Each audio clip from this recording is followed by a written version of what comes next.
মেঘে ছোঁয়া পাহাড়, নিচে প্রবাহিত হচ্ছে স্বচ্ছ নদী, দূর থেকে দেখা যাচ্ছে না।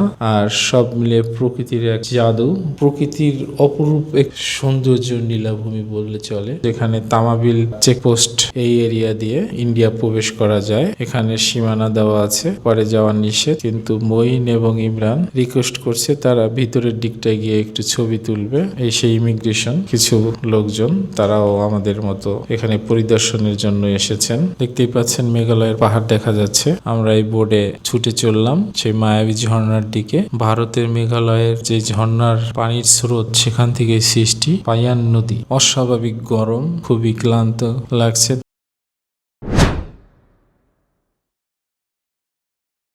হ্যালো বন্ধুরা, আমরা আজকে যাচ্ছি সেই সিলেটের বিখ্যাত আর একটি টুরিস্ট স্পট জাফলং এ। আমাদের হোটেলের সামনের থেকেই গাড়ি এবং সিএনজি দুটোই জাফলং এ যায়। তো আমরা গিয়ে আজকে সিএনজি রিজার্ভ নিয়েছি। এখান থেকে সিএনজি 2000 টাকা চেয়েছিল, কিন্তু আমরা তাদের সাথে একটু কথা বলে 200 টাকা আমাদেরকে ডিসকাউন্ট দিল। তো অবশেষে 1800 টাকায় তাদের সাথে কথা বলে আমরা সিএনজি নিয়ে যাচ্ছি জাফলং এ। অবশ্যই সাথে থাকবেন। জাফলং এর যে প্রকৃতি অপরূপ সুন্দর অবশ্যই আপনাদেরকে আমার এই চ্যানেলের মাধ্যমে দেখানোর চেষ্টা করব। মেঘে ছোঁয়া পাহাড়, নিচে প্রবাহিত হচ্ছে স্বচ্ছ নদী, দূর থেকে দেখা যাচ্ছে না। আর সব মিলে প্রকৃতির এক জাদু। আমরা যাওয়ার পথে একটা টং দোকান দেখলাম।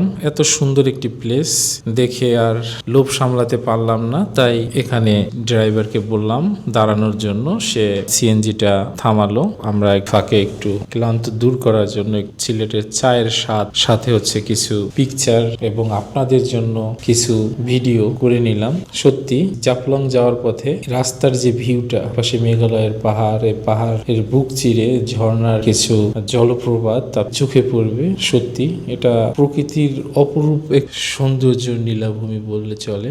জাফলং যাওয়ার পথে আপনার এই জায়গাটা মিস করবেন না। যদি সম্ভব হয় এখানে থামবেন। যেতে যেতে আর এক স্পট দেখলাম। এখানে সুন্দর একটি হোটেল কিংবা মোটেল যাই বলি না কেন, দেখা গেল সুন্দর একটি এরিয়া। আমাদেরকে সিএনজি ড্রাইভার বলল, ভাই যাওয়া পথে আমি আপনাদের আর একটা স্পট ঘুরিয়ে দেখাতে পারি। তখন আমার জানা ছিল কিন্তু বলতে ভুলে গিয়েছিলাম। সে মনে করিয়ে দিল যেখানে তামাবিল চেকপোস্ট এই এরিয়া দিয়ে ইন্ডিয়া প্রবেশ করা যায়। এটা তামাবিলের সেই বিখ্যাত ইমিগ্রেশন। দেখতেই পাচ্ছেন, আমরা আপনাকে দেখানোর চেষ্টা করছি। এখান দিয়ে এখন ভিসা বন্ধ, তাই মানুষের যাতায়াত খুবই কম। উপারে দেখতে পাচ্ছেন ইন্ডিয়ার অনেক লোক বাংলাদেশ দেখার চেষ্টা করছে, আমরাও তাদেরকে দেখছি। এখানে সীমানা দেওয়া আছে, পরে যাওয়া নিষেধ, কিন্তু মঈন এবং ইমরান রিকোয়েস্ট করছে তারা ভিতরের দিকটায় গিয়ে একটু ছবি তুলবে। সেই জন্য তারা চেষ্টা করতেছে, দেখা যাক তাদেরকে অনুমতি দেয় কিনা। অবশেষে এক বিডিআর বড় ভাই ছিল, তাকে বলার পরে তাদেরকে অনুমতি দিল ছবি তোলার জন্য। তাই তারা একটু ভিতরে ঢুকে প্রবেশ করে কয়েকটা ছবি এবং আপনাদের জন্য একটু ভিডিও করে নিলাম। এই সেই ইমিগ্রেশন এর রাস্তা ক্রস করার জন্য যে রাস্তাটা, এখান দিয়ে আসলে আপনারা সহজেই কাছেই মেঘালয় রাজ্য দেখতেই পাচ্ছেন। সুন্দর একটা পরিবেশ। এটা ইন্ডিয়া কিছু লোকজন, তারাও আমাদের মতো এখানে পরিদর্শনের জন্য এসেছেন। যাই হোক, তামাবিল বর্ডার থেকে আমরা এখন আমাদের যে মূল ডেস্টিনেশন সেখানের উদ্দেশ্যে রওনা দিয়ে দিলাম জাফলং এ। সাথেই থাকুন। আপনাদের আমার চ্যানেলের মাধ্যমে সিলেটের অপরূপ সৌন্দর্য, প্রকৃতির সৌন্দর্য তুলে ধরার জন্য যতটুকু পারছি চেষ্টা করছি। কোনো কিছু সাজেশন দেওয়ার থাকবে কমেন্টসে অবশ্যই জানাবেন। তো আমাদের এই যাত্রায় অলরেডি জাফলং এর যে মূল স্পট সেখানে চলে এসেছি। সেখানে নেমে পড়লাম। সেখানে নেমে ভিডিও, ছবি এগুলো ক্যাপচার করছি। তো সাথেই থাকুন। দেখতেই পাচ্ছেন মেঘালয়ের পাহাড় দেখা যাচ্ছে, আর সামনে দেখতে পাচ্ছি একটা টুরিস্ট ইনফরমেশন ডেস্ক। তো এখান থেকে আমরা কিছু ইনফরমেশন কালেক্ট করলাম। আপনারা যদি কোনো সমস্যা মনে করেন আর কোনো ইনফরমেশন জানতে চান, তাহলে আপনারা এই টুরিস্ট পুলিশ বক্সে এসে তাদের সাথে কথা বললে আপনাদেরকে অবশ্যই তারা সাহায্য করবে। মূলত এরা আমাদের সাহায্যের জন্যই এখানে আছে। অতএব কোনো মনে সংকোচ না রেখে তাদের সাথে সরাসরি কথা বললে আপনার অবশ্যই করে হবে। খুব ভালো লাগলো তাদের দেখে। আমরা যে টাঙ্গুয়ার হাওর গিয়েছিলাম সেখানে কোনো ধরনের সিকিউরিটি, পুলিশ প্রশাসন কিচ্ছু ছিল না। এটা আমার জন্য খুবই একটা রিস্কি মনে হয়েছে। এটা গভর্নমেন্টের উচিত এইসব পর্যটন যে যে এরিয়াগুলো আছে সেখানে প্রশাসনের লোক অবশ্যই থাকবে বিভিন্ন ইনফরমেশন এবং বিভিন্ন বিপদ থেকে সাধারণ জনগণ ট্যুরিস্টদের রক্ষা করার জন্য, না হলে অঘটন ঘটতেই পারে। তো যাই হোক, আমরা জাফলং এর নিচের দিকে আমরা ঝর্ণার দিকে যাব। যেতে যেতে রাস্তার দুপাশে অনেক দোকান দেখতেই পাচ্ছেন। এখানে প্রচুর পরিমাণ ভারতীয় পণ্য বিক্রি হচ্ছে স্বল্প মূল্যে। এখানে ডিসকাউন্ট পেয়ে যাবেন, ইচ্ছা করলে আপনারা কেনাকাটা করতে পারেন। তো সাথেই থাকুন, আমরা এগিয়ে যাচ্ছি সেই মূল ঝর্ণা, মায়াবী ঝর্ণা যাকে বলে, সেই দিকে। আমরা পাহাড়ের উঁচুর থেকে নিচুর দিকে নামছি, অনেক নিচুর দিকে সিঁড়ি বেয়ে বেয়ে নিচের দিকে নামছি। পানি প্রবাহতা একটু কম, হয়তোবা এখন ভাটার সময়, তাই পানি একটু কম দেখা যাচ্ছে। তো যাই হোক, আমরা বোটে করে সেই মায়াবী ঝর্ণার দিকে যাব। সেখান থেকে খাসিয়াপল্লী একটা এরিয়া আছে, সেখানে ভিজিট করব। আপনাদের আমার এই চ্যানেলের মাধ্যমে চেষ্টা করছি এই জাফলং এর আনাচে কোনাচে যে সৌন্দর্য লুকিয়ে আছে সেগুলো ফুটিয়ে তোলার জন্য। যাই হোক, দেখতেই পাচ্ছেন সিঁড়ির দুপাশে প্রচুর পরিমাণ দোকান এখানে আছে। কিছু দোকানের পণ্যের দাম জিজ্ঞেস করলাম, সেই ক্ষেত্রে দেখলাম মোটামুটি কম। অন্য যে সিলেটের আরো দুই একটা এক্সপোর্টে আমরা গিয়েছিলাম সেইখান থেকে তুলনামূলক এই দিকটায় একটু কম প্রাইস মনে হচ্ছে। তো যাই হোক, আমরা এখন বোটে করে সেই মায়াবী ঝর্ণার কাছে যাব। দেখতে পাচ্ছেন একটা নৌকার ড্রাইভার, সে আমাদেরকে রিকোয়েস্ট করছে যাওয়ার জন্য। এখানে 10 জন না হলে তারা এই বোট ছাড়ে না। তো আমরা অন্য কিছু লোক আছে তাদের সাথে শেয়ার করে আমরা এই বোটে ছুটে চললাম সেই মায়াবী ঝর্ণার দিকে। জাফলং এর বিখ্যাত পাইয়ান নদী, এই নদী ধরেই আমরা যাচ্ছি মায়াবী ঝর্ণার দিকে। এই নদীটা মূলত ভারতের মেঘালয়ের যে ঝর্ণার পানির স্রোত সেখান থেকে সৃষ্টি পাইয়ান নদী। যাই হোক, আমরা এই নদী ধরেই এগিয়ে যাচ্ছি। এখানে এই নদীতে যেতে যেতে দেখবেন এই নদী থেকে অনেকেই পাথর তুলছে। দেখতে পাচ্ছেন এটা মেঘালয়ের পাহাড়। চেষ্টা করছি আপনাদের সাথে নিয়ে বিভিন্ন প্রকৃতির সৌন্দর্য ভিডিওর মাধ্যমে তুলে ধরার জন্য। তো আমাদের প্রায় 7-8 মিনিটের মতো সময় লাগলো নদী পার হতে। তো আমরা নদী পার হয়ে প্রায় 7-8 মিনিটের মতো লাগবে হয়তোবা ঝর্ণার কাছাকাছি যেতে। তো সাথে থাকুন। নৌকা থেকে নেমে এখন হেঁটে হেঁটে ঝর্ণার দিকে যেতে হবে। প্রচন্ড পরিমাণ রৌদ্র, অস্বাভাবিক গরম, খুবই ক্লান্ত লাগছে। তো একটু ঠান্ডা পানি এবং আইসক্রিম খেয়ে নিলাম। তো আমরা হেঁটে হেঁটে যাচ্ছি।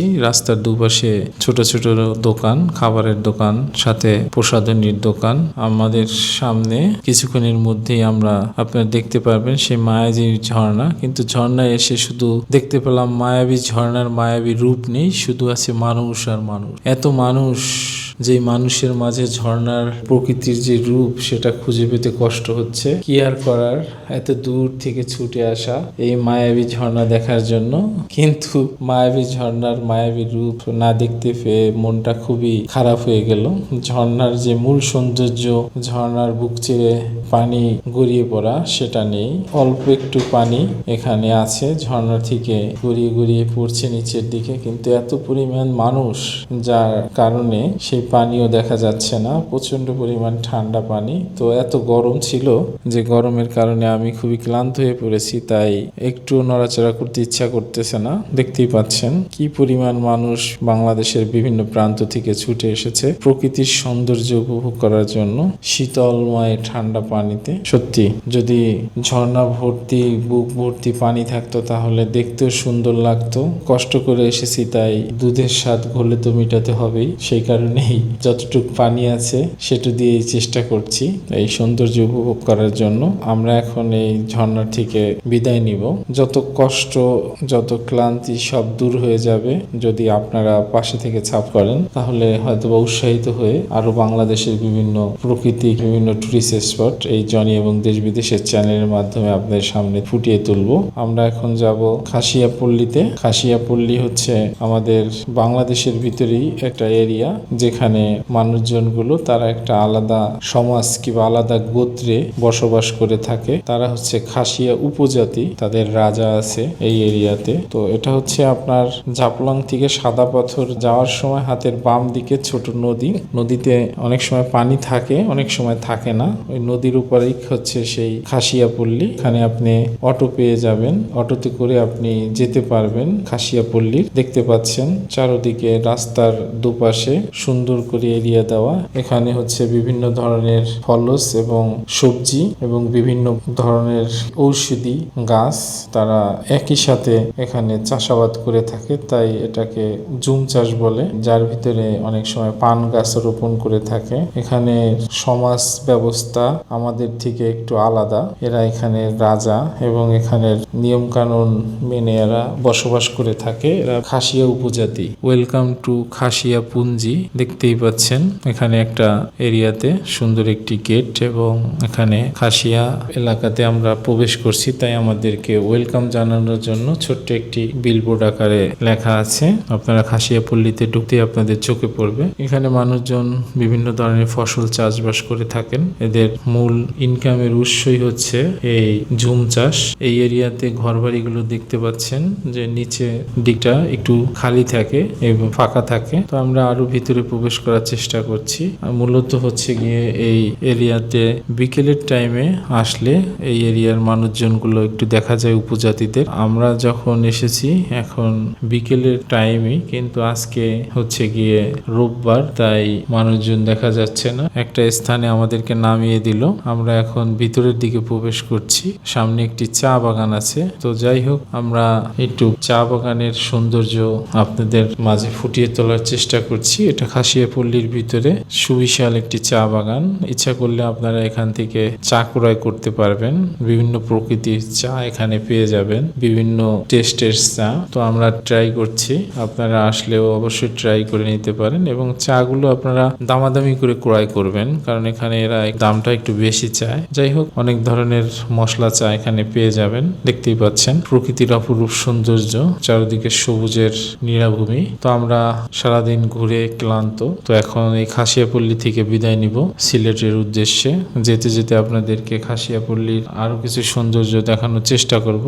আমরা থাকতেই কিছু ফরেনিয়ার এই খাসিয়াপল্লী ভিজিটের জন্য এসেছিল দেখলাম। তো যাই হোক, সাথেই থাকবেন। যাই হোক, আমরা এই খাসিয়াপল্লীর প্রকৃতির যে সৌন্দর্য সেটা দেখানোর চেষ্টা করলাম। এটা হচ্ছে সেই জুম বাগান। এখানে প্রবেশ করা নিষেধ অনুমতি ছাড়া। তো যাই হোক, আমরা এখন এখান থেকে চলে যাচ্ছি। এখানে আসলে আপনি অটো পেয়ে যাবেন। তো এখান থেকে আমরা যাওয়ার সময় আমাদের কোনো টাকা দেওয়া লাগবে না। তো যাওয়ার পথে আমাদেরকে যেই গাড়ির ড্রাইভার, সে এই খাসিয়াপল্লীর যেই রাজা তার বাসভবন দেখালো। এই ফাঁকে আমরা একটু আপনাদেরকেও আমার জনি এবং দেশ বিদেশের চ্যানেলের মাধ্যমে এই খাসিয়াপল্লীর সৌন্দর্য এবং রাজার বাড়ি দেখানোর চেষ্টা করলাম। তো যাই হোক, খাসিয়াপল্লীর বাড়িঘরগুলো আমার কাছে ভালোই লাগলো।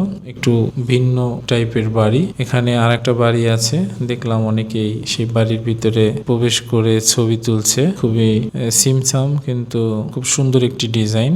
আমার কাছে ভালোই লাগলো এই বাড়িটা। আপনাদের কাছে কেমন লাগলো অবশ্যই জানাবেন কমেন্টসের মাধ্যমে। যাই হোক, এই খাসিয়াপল্লী থেকে বিদায় নিচ্ছি। পাশে থাকবেন, বিভিন্ন সুন্দর সুন্দর ভিডিও আপনাদের মাঝে নিয়ে যেন হাজির হতে পারি। যারা সিলেট জাফলং বেড়াতে আসবেন তারা অবশ্যই চেষ্টা করবেন এই খাসিয়াপল্লীও ঘুরে যাওয়ার জন্য। অল্প সময় লাগবে, কিন্তু একটা অন্যরকম এনভায়রনমেন্ট, অন্যরকম পরিবেশ, এটার ছোঁয়া পাবেন। যাই হোক, আমরা সেই নদীর ধরে এখন জাফলং এর মূল যেই টুরিস্ট স্পট সেদিকে ফিরে যাচ্ছি। দেখতেই পাচ্ছেন একদিকে মেঘালয়ের পাহাড় আর একদিকে আমাদের বাংলাদেশ। তো আমি এখন নৌকার বোটের ছাদের উপরে আছি। সত্যি খুব ভালো একটি সময় পার করলাম, কিন্তু প্রচন্ড পরিমাণ গরম ছিল, তাই সবাই ক্লান্ত। সবচাইতে বড় কথা হচ্ছে ঝর্ণা দেখতে গিয়েছিলাম, কিন্তু ঝর্ণাতে পানি নেই, সে কারণে ঝর্ণার স্রোত, ঝর্ণার যে প্রকৃতি সেটা আমরা দেখতে পাইনি, সে কারণে মনটা খুব খারাপ। এটা দেখছেন সেই জাফলং এর 0 পয়েন্ট।